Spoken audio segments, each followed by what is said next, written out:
हाय मेरे जेकेटी and welcome to Edu captain channel once again.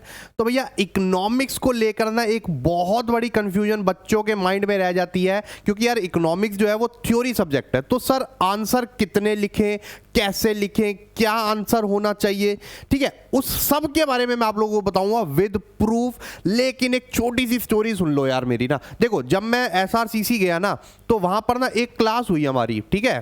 तो ना वो ग्रुप बना हुआ था 10 बच्चों का। तो टीचर बैठे, टीचर ने बोला हाँ भाई कितने बच्चे यहाँ पर सीबीएसई बोर्ड से हैं, ठीक है जी। बहुत अच्छे लेवल के टीचर थे, बहुत रिनोन टीचर थे, उनकी बुक्स भी बनी हुई हैं, ठीक है। तो उन्होंने बोला कितने बच्चे यहाँ पर सीबीएसई से हैं। तो ना कम से कम 10 बच्चे बैठे थे, तो 7 से 8 बच्चों ने हाथ खड़ा कर दिया, सर हम सीबीएसई से हैं।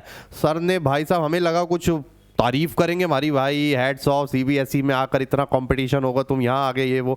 सर कह रहे हैं भाई लानत है तुम लोगों पे, लानत है, तुम्हें कुछ नहीं आता, तुम्हारे को जीरो नॉलेज है, तुम सिर्फ क्रैम कर करके बड़े आंसर लिख लिख के मार्क्स लेकर यहाँ तक पहुंचे हो। भाई साहब हमारा मुंह इतना सा रह गया था, इतना सा रह गया। तो लिटरली जाई जो उस टाइम पे ना ये फैक्ट था, लेकिन अब वो फैक्ट मिथ बन चुका है। अब वो पुराने जमाने की बात हो गई है। अब you don't need to write long answers to get full marks. ये मैं आप लोगों को बता देता हूं।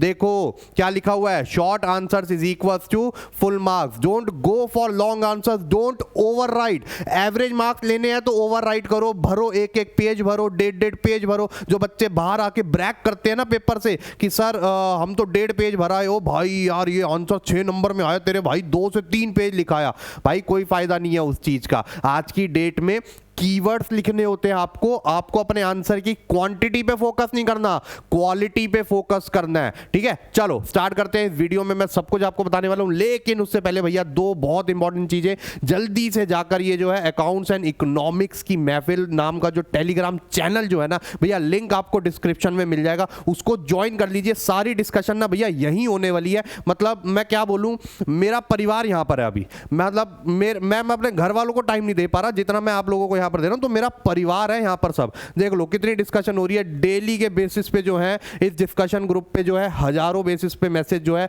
एक्सचेंज हो रहे हैं। कोई अपना प्रॉब्लम लेकर आ रहा है, कोई जो है अप्रिशिएट कर रहा है, कोई जो है बता रहा मेरी कहानी जानना चाहता है, सर बताओ क्या चल रहा है लाइफ में, ये वो एक्सेट्रा एक्सेट्रा। तो प्लीज प्लीज इसको ज्वाइन कर लो। आज की डेट में सबसे इंपॉर्टेंट चीज आप लोगों के लिए ये academic as well as non academic, ये मैं आपको बता दूं। साथ में एडू कैप्टन यूट्यूब चैनल पे जो है प्लेलिस्ट जो है तैयार हो भी गई है और हो भी रही है। ऑलमोस्ट जो है हमारे मैक्रो के सारे चैप्टर खत्म है, इंडियन इकोनॉमिक डेवलपमेंट के भी ऑलमोस्ट मैंने 5 चैप्टर निपटा दिए हैं।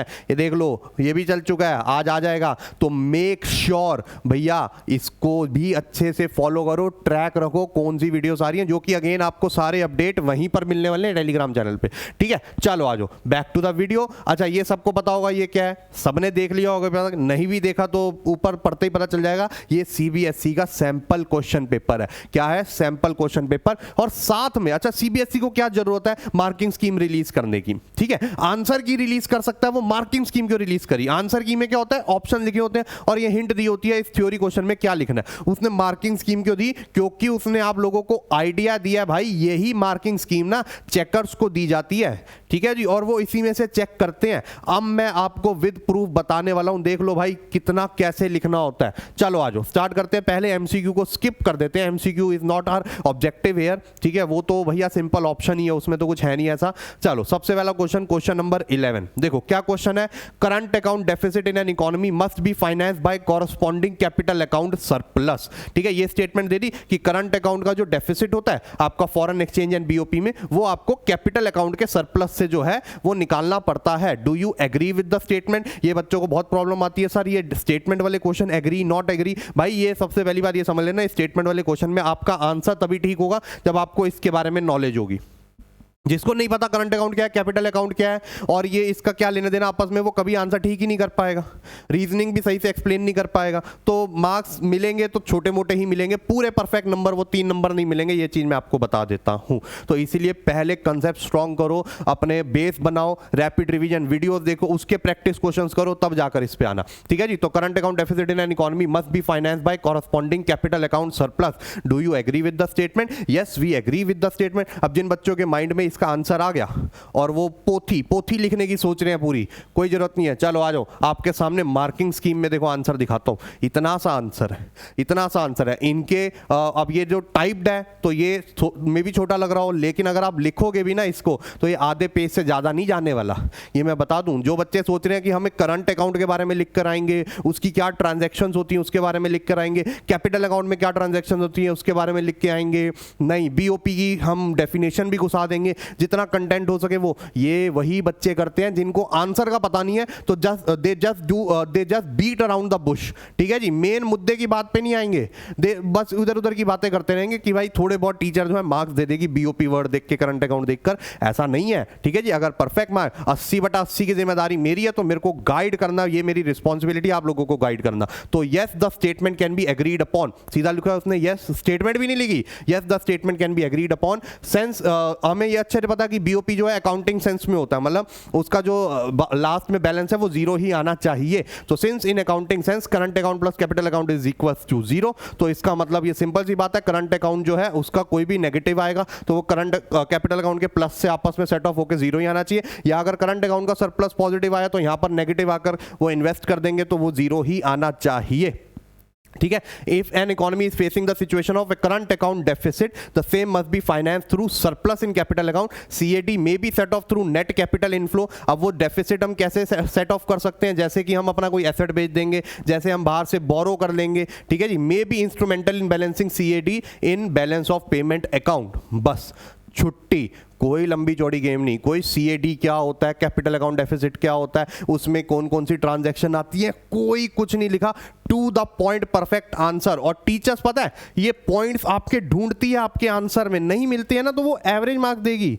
मैं बता रहा हूं आप लोगों को, इतने बच्चों के मैंने आज तक आंसर शीट चेक कर ली, बोर्ड में नहीं, कहीं बोलो फिर मैसेज आने लगे, सर कैसे चेक करते हो आप बोर्ड में, सर मेरा आए तो दे देना, बोर्ड में नहीं, वैसे बता रहा हूँ जो ऑफलाइन जो मैं पढ़ाता हूँ, ऑनलाइन जब बच्चे मेरे को आंसर भेजते हैं तो उस सेंस में मैं आपको बता रहा हूँ, मैं ये वर्ड्स देखता हूं भैया। मुझे किसी चेकर को, किसी टीचर को शौक नहीं है वो लंबी पोथी पढ़ने का, ये बात याद रखना, ग्रंथ पढ़ने का उस टाइम पे किसी को शौक नहीं होता। To the point answer is the perfect answer जो पूरे मार्क्स दिलवाएगा। सिर्फ इतना लिखना है, अकाउंटिंग सेंस में करंट अकाउंट कैपिटल अकाउंट जो है 0 होता है, हमें अच्छे से पता है। फिर उसमें उसने ये लिख दिया करंट अकाउंट का अगर डेफिसिट आया तो वो कैपिटल अकाउंट की कौन कौन सी ट्रांजैक्शन से जो है आप सेट ऑफ कर सकते हो, लाइक सेलिंग ऑफ एसेट और बोरोइंग फ्रॉम अब्रॉड, बस इतनी, गेम खत्म, बस छुट्टी, ठीक है जी। तो ये देखो आपके सामने इतना सा आंसर लिखा है 3 नंबर में। तो जिन बच्चों ने एक हाइपोथेसिस बना रखी है ना, 3 नंबर में कम से कम 1 पेज तो होना ही चाहिए, 4 नंबर में कम से कम 1.5 पेज तो होना ही चाहिए, 6 नंबर में कम से कम 2 पेज तो होने ही चाहिए।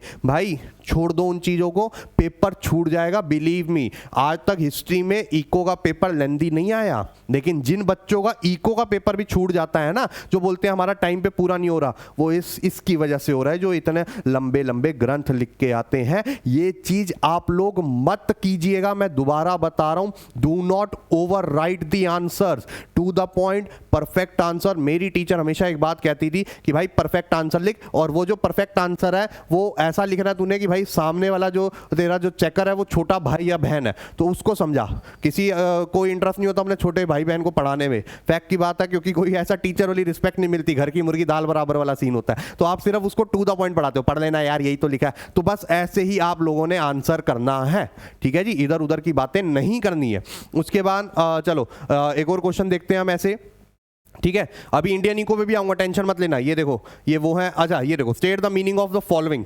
3 नंबर का क्वेश्चन है, externalities, operating surplus, consumption of goods और कंजम्पशन गुड्स, तीनों को एक्सप्लेन करना है। अब उसने वर्ड भले ही स्टेट लिख दिया, अगर यहां पर एक्सप्लेन भी लिख देता, है तो 1 मार्क का ही है, तो 1 मार्क का ही, ठीक है जी। अच्छा चलो 1 मार्क को भी गोली मारो। मैं हर बार बच्चों को बोलता हूं, do not compare your question with the marks. Marks को जस्टिफाई करने के लिए आंसर मत लिखो, उस क्वेश्चन को जस्टिफाई करने के लिए आंसर लिखो कि जो चीज मांगी थी क्या मैंने अप्रोप्रिएटली समझा दी कि नहीं समझा दी। अगर उसने एक्सटर्नैलिटीज बोल दिया आपको, एक्सटर्नैलिटीज जो होती है वो जीडीपी एज अ वेलफेयर में काउंट होती है, ये वो, इतनी लंबी जोड़ी चीजें नहीं लिखनी है, सिर्फ देखो इतनी सी गेम 2 लाइनों में उसने निपटा दिया भैया। एक्सटर्नैलिटीज रेफर्स टू बेनिफिट्स और harms which are caused by one entity to another without being paid और पेनलाइज्ड फॉर इट। कोई नेगेटिव एक्सप्लेन नहीं करा, ना उसका एग्जांपल दिया, कोई पॉजिटिव एक्सप्लेन नहीं करा, ना उसका एग्जांपल दिया। और बिलीव मी बच्चे 100% ये लिख के आएंगे, अच्छा नेगेटिव ये होती है, वो पॉल्यूशन निकलता है, वो उसकी कोई पेनल्टी नहीं लगती है, वो हमारे वेलफेयर को ही खराब कर रही है। पॉजिटिव पब्लिक पार्क्स हो गए, हाईवेज हो गए, ये हो गया, वो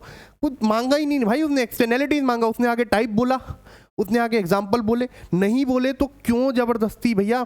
वो एक ऐड आई थी कुछ टाइम पहले, भैया कुछ एक्स्ट्रा मिलता है तो अच्छा लगता है, चेकर के पॉइंट ऑफ व्यू से ये उल्टा है, इधर कुछ एक्स्ट्रा मिलता है तो उसको अच्छा नहीं लगता है भाई, उसको मजा नहीं आता इतने लंबे आंसर पढ़ने में। फिर वो क्या करेगा पता है, चलो एवरेज मार्क्स 3 में से चल भाई 2 ले ले तू, नहीं इतना आंसर होगा ना उसका मन करेगा पढ़ने, ओहो होए पॉइंट लिखा है, ओहो हो। और एक और बात याद रख लेना, अगर आपको आंसर आते हैं, अगर आपको आंसर आता है, अगर कोई लंबा चौड़ा आंसर लिखना है तो उसको पॉइंट्स में लिखो, अगर आपको परफेक्ट आंसर आता है, आपको पता है क्या लिखना है। जैसे अगर चैप्टर 1 इंडियन इकोनॉमिक डेवलपमेंट से आ गया भैया डेमोग्राफिक, उस पर कमेंट करो, ठीक है जी, condition of India during colonial period, तो वो आपको अगर पॉइंट्स में आता है, वो 4 पॉइंट्स है, high birth rate with data आता है, उनको पॉइंट्स में लिखो। ये बात याद रखना। अगर समझ नहीं आ रहा, ठीक है, याद नहीं आ रहा, तो कोशिश करो पैराग्राफ में लिख दो, मतलब मोर देन एवरेज मार्क्स तो खींच ही लोगे। ये टेक्निक होती है, ये बात याद रखिएगा। पॉइंट्स में टीचर को ना अच्छा लगेगा पढ़ने में, छोटे छोटे पॉइंट्स जब होंगे, पैराग्राफ में थोड़ा सा दिक्कत आएगी, तो वहां पर अच्छे मार्क्स दे देंगे। लेकिन पैराग्राफ जो है आपने तभी फॉलो करना है जब आपको अच्छे से आंसर नहीं आता है। Operating surplus is the sum total of rent, royalty, interest and profit, it is also known as non wage income. खत्म खत्म, ज्यादा इधर उधर की बात करनी नहीं। A man with few words, simple सी बात आपको बनना है वहां पर। और वुमेन टू, ठीक है, ऑफेंडमेंट हो जाना जितने भी फेमिनिस्ट है, ठीक है। आ जाओ अगला question. In an economy x aggregate demand, अभी देखो 4 नंबर का क्वेश्चन है आपके सामने, सारे वाले मार्क्स वाले कवर कर रहा हूं। इन an economy x एंटे aggregate demand is more then x एंटे aggregate supply, elaborate the possible impact of same on the level of output, income and employment. उसने बोला एडी ज्यादा एएस से फुल एम्प्लॉयमेंट लेवल पे, इसका impact क्या होने वाला है आपके आउटपुट, इनकम एंड एम्प्लॉयमेंट पे, ठीक है जी।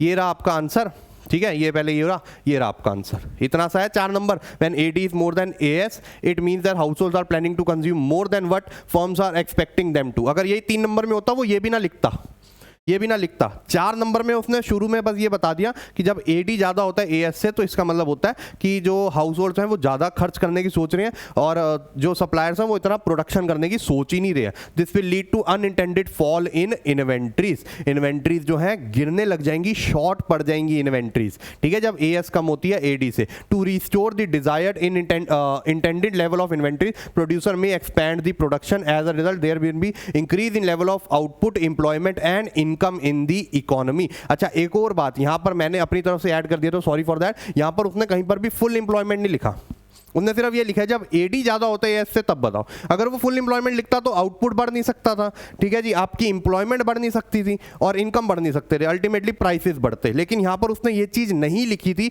इसीलिए ये आंसर आया है कि आपका आउटपुट भी बढ़ेगा, आपकी एम्प्लॉयमेंट भी बढ़ेगी और आपकी इनकम भी इकोनॉमी में बढ़ेगी, ठीक है जी। तीनों का इफेक्ट बताया, छुट्टी, कोई टेंशन वाली बात ही नहीं है। 4 नंबर, वो 1.5 पेज का भैया, एडी अगर एएस से ज्यादा हो इसका मतलब ये है, इतना लिख दिया, ठीक है। अच्छा इसको हम ये करेक्ट कर सकते हैं, गवर्नमेंट ये मेजर ले सकता है, सेंट्रल बैंक ये मेजर, इतना लेना ही नहीं, बस सिर्फ एक पॉइंट में लिख दो आउटपुट इट विल इंक्रीज, एक पॉइंट में लिख दो income it will increase, employment it will increase, बस पूरे बटा पूरे नंबर, ये मेरी गारंटी है। डरने की बात नहीं है, कहीं टीचर को लगे आंसर छोटा तो नहीं है, भैया टीचर्स को प्रॉपर रिस्ट्रिक्शन होती है, आपको मार्किंग स्कीम के अकॉर्डिंग ही चेक करना होता है, और उन्होंने आपको दे दिया, ये आइडिया दिया।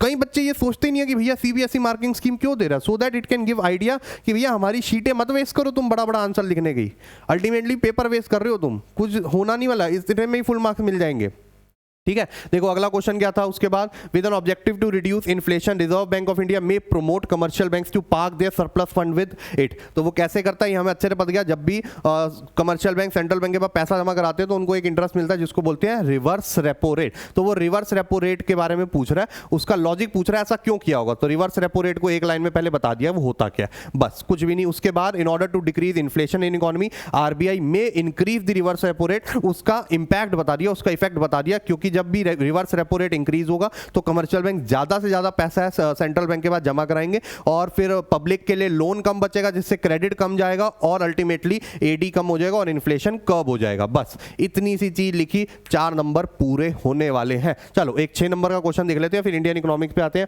6 नंबर में ये वाला छोड़ते हैं जो एक, अच्छा इसमें भी आजकल क्या है 6-6 नंबर वाले पूरे तो आ ही नहीं रहे, 3-3 वाले ही आ रहे हैं, ठीक है। इंडियन इकोनॉमिक्स पे चलते हैं, चलो आ जाओ, उसमें हमें मिल जाएगा, ठीक है। इसमें आते हैं 27-28 से आपके स्टार्ट होते हैं थ्योरी क्वेश्चन। देखो 3 नंबर का क्वेश्चन है, during colonial period number of socio economic indicators, जिसको डेमोग्राफिक इंडिकेटर्स भी बोलते हैं, वर इन डिलैपिडेटेड स्टेट, मतलब वो खराब स्टेट में थे। लिस्ट यानी 3 बच्चे पढ़ते ही नहीं है ये चीज। ओहो सोशियो इकोनॉमिक, ओहो आज सुबह ही पढ़ा था मैंने डेमोग्राफिक इंडिकेटर, 6, 7, 8 जितने मर्जी लिखाएंगे। लिस्ट यानी 3 indicator that led to worsening of India's demographic profile. चलो इस आंसर पे आते हैं एक बार। देखो सीबीएसई ने क्या लिखा है आप लोगों के लिए आंसर, इंडियाज डेमोग्राफिक इंडिकेटर्स वर इन dilapidated state during colonial period. अब इस मार्किंग स्कीम में उसने खुद 3 दिया, लेकिन जो चेकर के बाद मार्किंग स्कीम आती है उसमें सारे देगा, लेकिन यहां पर लिख देगा उसके लिए any 3 out of them, any 3। तो कोई भी 3 काम करें। देखो कितना लिखा है, कोई लंबी चौड़ी कोई कहानी लिखी। Overall literacy rate was less below 16%, life expectancy was low 32, alarming infant mortality rate 218/1000। बस खत्म। 3 लाइन में भी कम से कम शब्द यूज करे और पूरे नंबर खींच गया। ठीक है, अगला क्वेश्चन जो था आपका 4 नंबर वाले पे आते हैं। In late 1970s, China introduced one-child policy that led to arrest in the population, coupled with skewed sex ratio. Justify the given statement with valid arguments in support of your answer. Justify करना है मतलब इसको, ये statement ठीक है, आप इसको justify करो। उसने yes और no नहीं पूछा आप लोगों से। ठीक है जी, तो इसका क्या है, China is the most populous country in the world, ये हमें पता है। ठीक है जी, इवन तो अब इंडिया बन गया लेकिन अभी वो ऑन पेपर्स नहीं हुआ। It's annual population growth rate was very high, एक टाइम पे बहुत ज्यादा थी। ठीक है, उन्होंने एक पॉलिसी निकाली, one child norm introduce in China in the late 1970s is the major reason for fall in the population of growth rate. However this measure led to decline in sex ratio. ठीक है, ये sex ratio मतलब वो जो mail और female का जो numbers थे आपस में वो डिक्रीज होने लग गए थे। The number of females per 1000 males in China is approximately 949। One child policy and prevalent son preference is prime reason behind skewed sex ratio. तो सेक्स रेशियो जो है ना वो गैप बढ़ता जा रहा है मेल और फीमेल में। उसका रीजन क्या था, वन चाइल्ड पॉलिसी। जब बोल दिया कि एक ही चाइल्ड रखना है तो जो फैमिलीज है ना वो सिर्फ सन प्रेफर कर रही थी, डॉटर प्रेफर ही नहीं कर रही थी, जैसा इंडिया में होता है, तो वैसा वहां भी हो रहा था। ठीक है जी, तो ये प्रॉब्लम थी। देखो इतनी सी गेम लिखी, 4 नंबर पूरे पक्के हो गए। अब एक 6 नंबर पे आ जाते हैं जल्दी से। हालांकि आई डाउट इसमें भी 6 नंबर वाला पूरा क्वेश्चन तो होगा ही नहीं है भैया, ये भी आपका वही है। ठीक है, तो आपको समझ में आ रहा है, आपको ये बात समझ में आ रही है, पूरा आंसर, बड़े बड़े आंसर लिखने की जरूरत नहीं है। जो लोग कहते हैं ना भाई बड़ा आंसर लिखो, जितना बड़ा लिख सकते हो उतना लिखो, वो तब लिखो जब आपको नहीं आता, तब कहानी इधर उधर की पेलते रहो। ठीक है जी, ये गाने गूने वाला सिस्टम मत कर देना, गाने लिख के आ रहे हैं जी, मैं तेरा हो के ना भी ना लागे, ये चीजें नहीं चलेंगी। ठीक है जी, वो मजाक मस्ती के पॉइंट ऑफ व्यू से ठीक है, बट वो दूसरा बच्चा अगर कोई पढ़ रहा है तो सब सुनने में अच्छा लगता है, अच्छा ये गाने लिखाया। अगर आप ही अपने ही लिखाओगे तो वो फिर आपको अंदर से ही रिग्रेट फील होगा। तो ये चीज मत कीजिएगा, limited to the point answer ही आपको करने हैं। ठीक है जी, तो आई होप आपको ये वीडियो अच्छी लगी होगी। भैया ये चैनल जरूर ज्वाइन कर लेना, क्योंकि ऐसी और वीडियोस, पिक्चर बेस कैसे अटेम्प्ट करने चाहिए, डिफेंड और रिफ्यूट वाले कैसे अटेम्प्ट करने चाहिए, ठीक है जी, टेबल बेस में कैसे लिखना चाहिए, वो सब की वीडियो धीरे धीरे एक एक करके बनने वाली है, जिसके अपडेट उसी पे मिलेंगे। ठीक है जी, इस चैनल का लिंक आपको वीडियो डिस्क्रिप्शन में मिल जाएगा। तो आपको मिलते हैं नेक्स्ट वीडियो में, तब तक के लिए bye bye, take care and have fun.